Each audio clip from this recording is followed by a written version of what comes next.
Hello guys, आप सभी का स्वागत है ऑडियो बुक ऑफिशियल चैनल में। एक गांव, उस गांव में बना एक पुराना कुआं और उस पुराने कुएं से जुड़ी कुछ धारणाएं जो ये बताती हैं कि उस कुएं में कुछ प्रेत आत्माओं का साया है।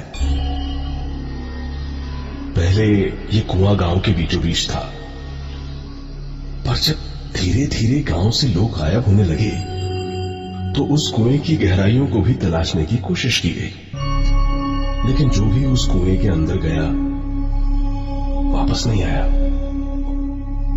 गांव वालों ने उस कुएं को पत्थर डालकर बंद भी करने की कोशिश की, पर अगली ही रात सारे पत्थर गांव वालों की छत पर गिरने लगे।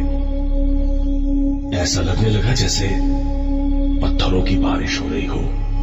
और अगली सुबह वो कुआं फिर से पत्थरों की जगह पानी से भरा था।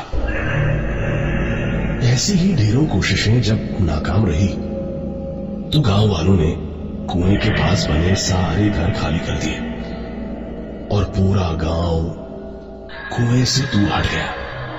पर कुआं अब भी गांव के रास्ते में खड़ा था। और तभी से शुरू हुआ उस कुएं में मौत का एक अजीब खेल। और तभी से शुरू हुआ उस कुएं में मौत का एक अजीब खेल। कोई है? कोई है? निकालो मुझे यहां से।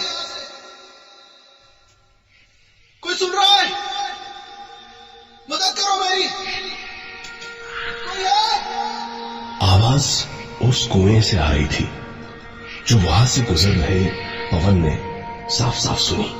शायद कोई उस कुएं में गिर गया है। ये सोचकर पवन उस कुएं के पास चला गया और घबराते हुए बोला, मैं पास के ही गांव का घनश्याम। निकालो मुझे यहां से, जल्दी करो, दम घुट रहा है मेरा। अंधेरा होने से पहले निकालो मुझे यहां से। अच्छा ठीक है, रुको मैं निकालता हूँ। पर आप क्या करोगे? देखो वहां पर पास ही मेरी एक रस्सी पड़ी होगी, उसे अंदर फेंको। ठीक है रुको। ये लो रस्सी, पकड़ में आई? हाँ मिल गई। मैं इसे अपनी कमर से बांध रहा हूँ, हाथों के सहारे से पकड़ के ऊपर आऊंगा। ठीक है। हाँ खींचो रस्सी, तुम खींचो। हाँ खींचो रस्सी, तुम खींचो। कुछ देर हो गई, पर पवन के लिए उस आदमी को सिर्फ हाथों से ऊपर खींचना आसान नहीं था। नहीं, मैं नहीं खींच पा रहा हूँ। और यहाँ कोई ऐसी जगह भी नहीं जिससे मैं इसको बांध सकूं। तुम भी रस्सी को अपनी कमर से बांध लो और फिर हाथों से खींचो, काफी मदद मिलेगी तुम्हें। खींचो। पवन ने वो रस्सी अपनी कमर से बांध ली और पूरी ताकत से ऊपर खींचने लगा। हाँ खींचो, मैं आ रहा हूँ बाहर।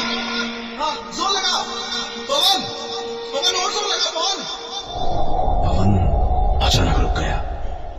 मैंने तो अपना नाम उसे बताया ही नहीं। फिर उसे कैसे सिर्फ इतना सोचना ही था कि एक जोरदार झटके ने पवन को उस अंधेरे कुएं में खींच लिया। उस दिन के बाद किसी को पता नहीं चला कि पवन कहाँ गया। कुछ दिन गुजर गए, तभी वहां से गुजर रहे एक बूढ़े राहगीर को उस कुएं से एक आवाज सुनाई दी।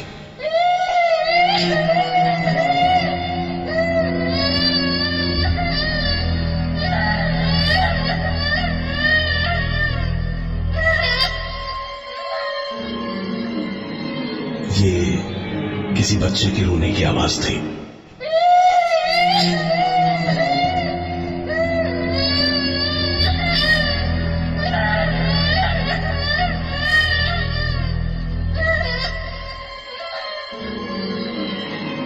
ये किसी बच्चे के रोने की आवाज थी। उस बूढ़े को लगा कोई बच्चा यहां खेलते खेलते उस कुएं में जा गिरा है। वो बूढ़ा इस कुएं की कहानियां जानता था, इसलिए डरकर कुएं के पास ही खड़ा रहा और मदद के लिए किसी का इंतजार करने लगा। कुछ ही देर में उसे 2 राहगीर आते दिखाई दिए। बूढ़े ने उन्हें आवाज लगाई और मदद के लिए कुएं के पास बुलाया। अरे सुनो, अरे सुनो, यहाँ कुएं में किसी का बच्चा गिर गया है। मेरी मदद करो उसे बाहर निकालने में। यहाँ कुएं में किसी का बच्चा गिर गया है। मेरी मदद करो उसे बाहर निकालने में। बूढ़े के कहने पर उन दोनों राहगीरों ने बच्चे को निकालने की कोशिश की और थोड़ी ही देर में बच्चे को चुप कराकर उससे अपनी कमर पे रस्सी भी बंधवा ली। बच्चे को बाहर खींचना आसान था और आसानी से ही बच्चा कुएं से बाहर भी आ गया। वो कुछ 7-8 साल का बच्चा रहा होगा। दोनों राहगीर और वो बूढ़ा खुश थे कि उन्होंने एक बच्चे की जान बचाई। धन्यवाद बेटा, आज तुम लोग नहीं होते तो पता नहीं क्या हो जाता।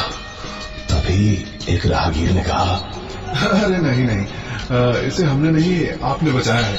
हाँ बेटा, क्या नाम है तुम्हारा? संतोष। कहाँ के रहने वाले हो तुम? माँ कहाँ है तुम्हारी? माँ नहीं है। अच्छा, पर तुम्हारे बाबा तो होंगे ना बेटा, कहाँ हैं? उस बच्चे ने राहगीर को हंसते हुए देखा और उस बूढ़े की तरफ उंगली उठा दी। उस दिन के बाद वो राहगीर भी गायब हो गए। कहा जाता है कि आजादी से पहले इस गांव में बहुत शातिर ठगों की टोलियां रहा करती थी, जिन्होंने कई बार वहां के लोगों और अंग्रेजों को ठगा था। पर एक दिन अचानक अंग्रेज सेना ने गांव पर हमला कर उन ठगों की टोलियों को खत्म कर दिया और मारकर सभी को उस कुएं में डलवा दिया। तब से उन ठगों की आत्माएं आज भी अलग अलग तरीकों से लोगों की जिंदगियों को ठग रही हैं। आज भी उस गांव में उस अंधेरे कुएं का मुंह खुला हुआ है और आज भी कोई मदद को पुकारता है। कोई है वहाँ? कोई सुन रहा है? तो गाइस, आज की स्टोरी यहीं पे ख़त्म होती है। तो अगर आप लोगों को स्टोरी पसंद आती है तो आप चैनल को सब्सक्राइब करिए, शेयर करिए, कमेंट करिए, लाइक करिए और सब्सक्राइब करना मत भूलिएगा। ठीक है, धन्यवाद।